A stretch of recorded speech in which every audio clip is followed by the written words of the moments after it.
Hello Virgo, Sun, Moon, Rising and Venus signs. Kamusta kayo? Sana po nasa mabuti kayong kalagayan. Welcome back po sa Star Tarot. Kung bago kayo rito, welcome din kayo. Thank you for your support. I truly appreciate it. God bless you all. Virgo, paunang mensahe po ninyo ay facts, seer of branches. Ayan, so maybe ang iba sa inyo rito ay merong opportunity, no? Maaaring merong opportunity na dadating dito and that is going to push you na tumayo sa inyong uupuan kasi this could be an exciting one, no? Baka nandito na yung inyong passion. Baka this is where your passion is.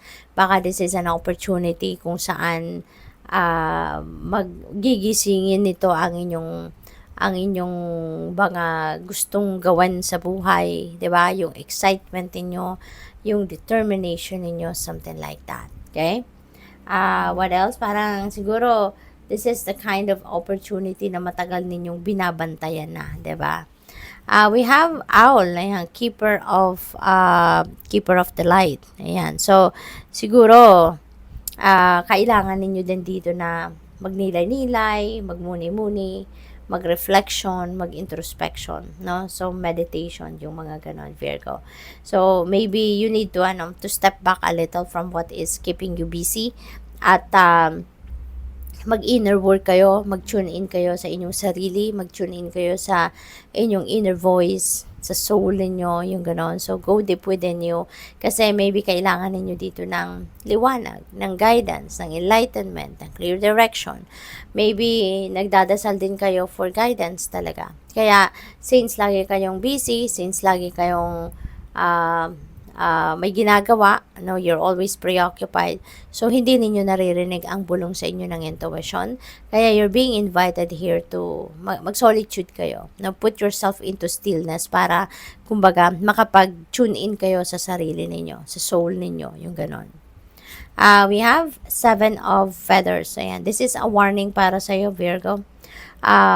Warning ito kasi parang someone is sneaky rito. Ang narinig ko agad, no? Parang siguro lagi ditong may nag-i-eavesdrop sa inyo. Laging may nakikinig sa inyo. So, siguro kung meron kayong, kunyari, may mga pakikipag-usap kayong ginagawa, even if it's just casual conversation, siguro with your person or with your other family members, no? Parang merong laging nakikinig. Yung laging merong nanguosyoso. Yung gano'n. So there is, very sneaky person around you siguro, Virgo, no? Kaya mag-iingat kayo, no? Lalo-lalo na kung mga importanteng impormasyon niya na pinag-uusapan ninyo, then make sure na you just talk about it, close doors, no? At saka kung sino lang yung involved na tao, yun lang dapat ang kaharap din ninyo. No, you wanna make sure na hindi makakalabas, no, at hindi kayo mapapakinggan ng kung sino lang. Yun, no? Yun ang napipick up ko dito for some of you. So this is an energy of liar, cheater, and stealer, no? Kaya mag-iingat kayo. Be vigilant in your surroundings. Do not give a person 100% of your trust agad-agad. Lalo-lalo na kung hindi naman ninyo masyadong kilala ang tao. Okay? So, we have 7 of fossils. Ayan, so dalawa ng 7 ito. 7 is a very lucky number, no? Lalo-lalo na sa sugal, yung mga ganon. Number 7 is a lucky number, tapos doble siya. So, this is number 77. So, parang doble yung energy ng swerte. Diba? So, look that up as well, no? I-google po ninyo ang ibig sabihin ng angel number 77 for more guidance.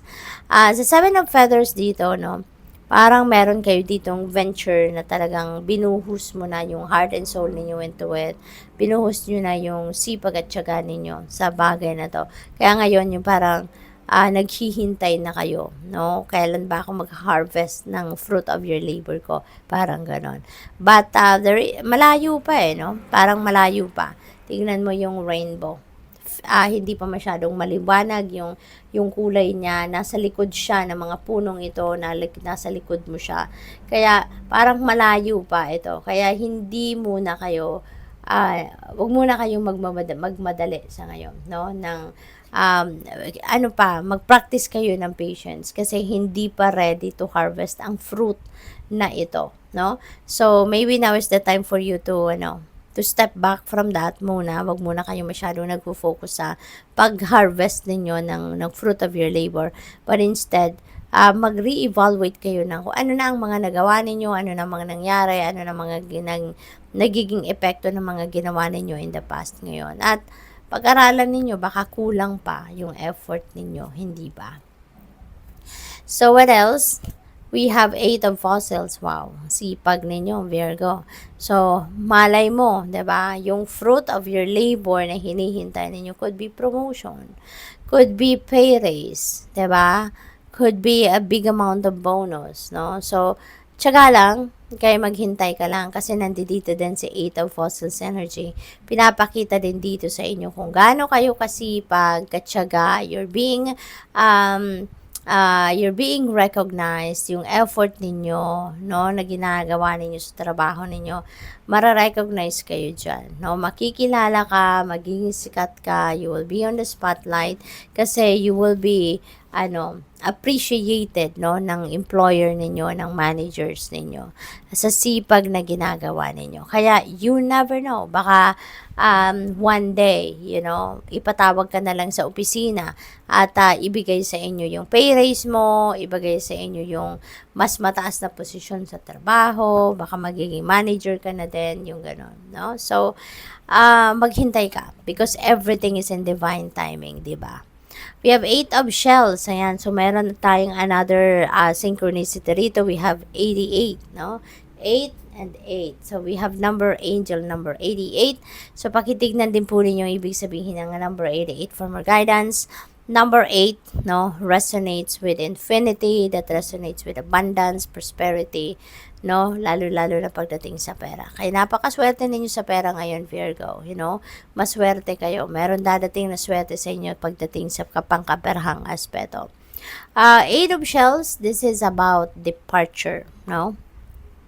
So, siguro meron kayong gustong iwanan na sitwasyon dito kasi parang wala na to wala na tong, parang wala ka ng silbi dito sa sitwasyon na to. Kaya parang gusto mo nang umalis because pretty much na outside of where you are now, marami ka pang magagawa, marami ka pang ibubuga.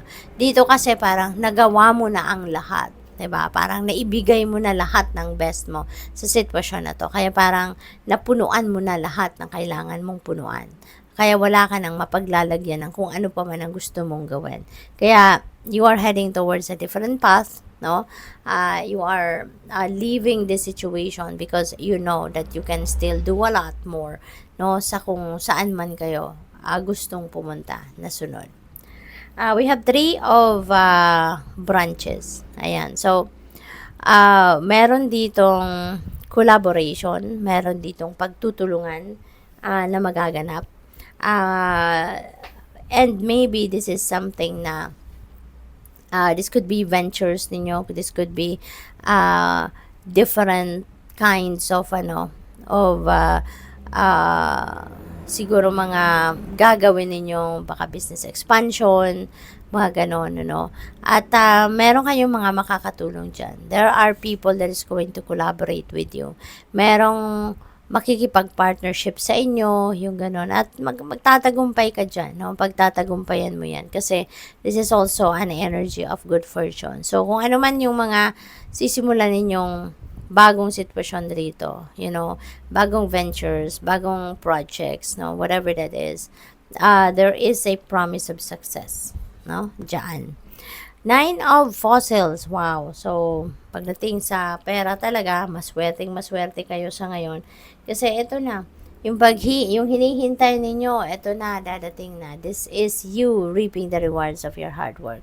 So, talaga, Virgo, it feels like to me na yung paghihintay ninyo, magbubunga na rin. Maaari, no? Kasi magmumuni-muni kayo rito maaaring sa pag-re-evaluate ninyo ng inyong mga sitwasyon, ng inyong mga nagawa na towards that, ay baka mapag-iisip-isip mo ngayon kung ano yung kulang. At maaaring gagawin mo yan agad-agad, kaya mababago na yung energy at ibibigay na din sa inyo ng universe kung ano ang para sa'yo, no? So, ito, magiging mapera ka na dito. This is a time of abundance, of prosperity. This is the fruit of your labor na i-enjoy ninyo rito. Kaya, maraming pera ang dadating. This is a time for plenty and bounty. A time for abundance and prosperity. So, good luck sa'yo. Thank you for watching. Love and light. Namaste.